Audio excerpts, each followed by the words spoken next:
The first reaction from Prime Minister Narendra Modi. He's tweeted, and I quote, "Her Majesty Queen Elizabeth II will be remembered as a stalwart of our times. She provided inspiring leadership to her nation and people. She personified dignity and decency in public life.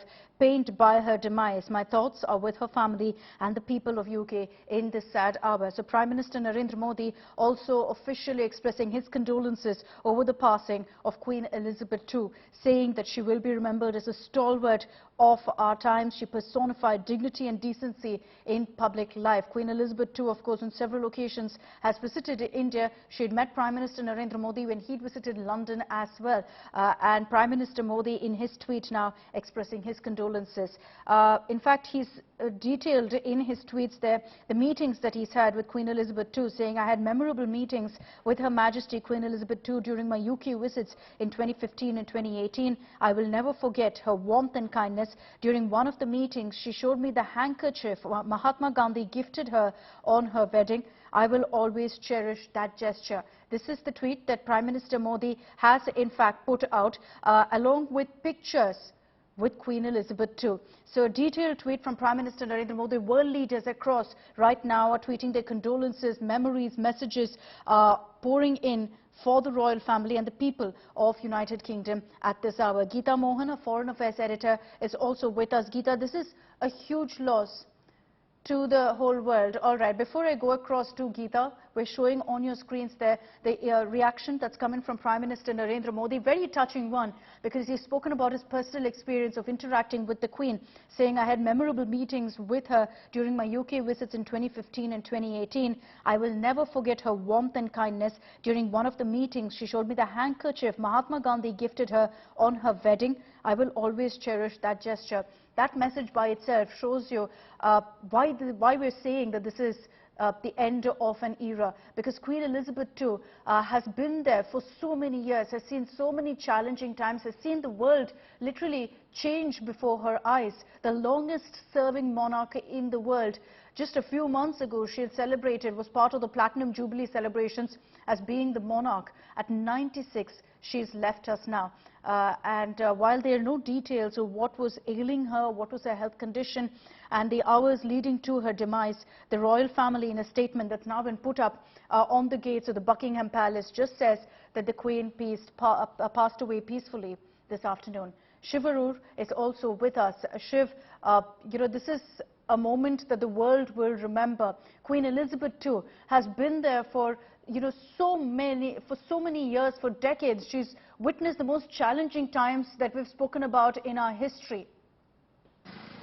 That is correct, Akshita. The Queen Elizabeth II basically has been the monarch of the United Kingdom and the Commonwealth in the post-war era. She took over as the Queen in 1953, just about 8 years after the end of World War II.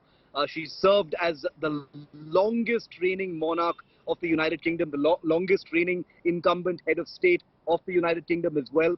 And therefore, she's basically witnessed the entire swath of the latter half of the 20th century, and the first 22 years of the 21st century. So her reign will always be remembered as one that has seen practically every big world event, every big world leader in living memory, every big milestone for Britain in the crucial post-war era. As a monarch, remember, she wasn't just a ceremonial head, Akshita. She was also someone who provided constitutional guidance to, a United Kingdom that was limping out of the World War II. And therefore, her contribution, her life, her guidance to Prime Minister after Prime Minister of the United Kingdom, her relation, with Winston Churchill and many other British Prime Ministers ever since, has been the stuff of legend. Books have been written, films have been made, web series like The Crown have been made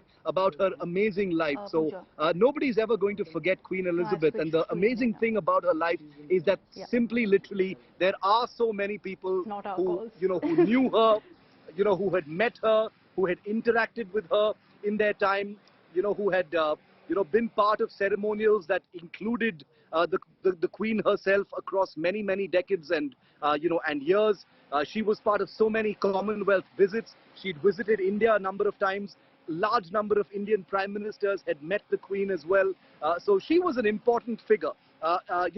We live in a world, Akshita, where, where generation after generation is receding from the idea of monarchy. The idea of monarchy has become less and less significant, the more generations into the future we go. But Queen Elizabeth, by her sheer sustenance as the monarch of the United Kingdom and 14 other sovereign countries, was someone, who represented, a bygone era. She took over as as the Queen of England when she was very young in 1953. She was born in 1926. After her father, the King George V, had died, she had to take over as the Queen, and suddenly there was a lot of responsibility on her in that very tumultuous post-war era. So the loss of Queen Elizabeth II is going to be felt for many, many years to come, and especially now with her son, Prince Charles, becoming the king. He will be coronated very soon. I think there's going to be a huge void that will be perhaps never filled, certainly not filled anytime soon.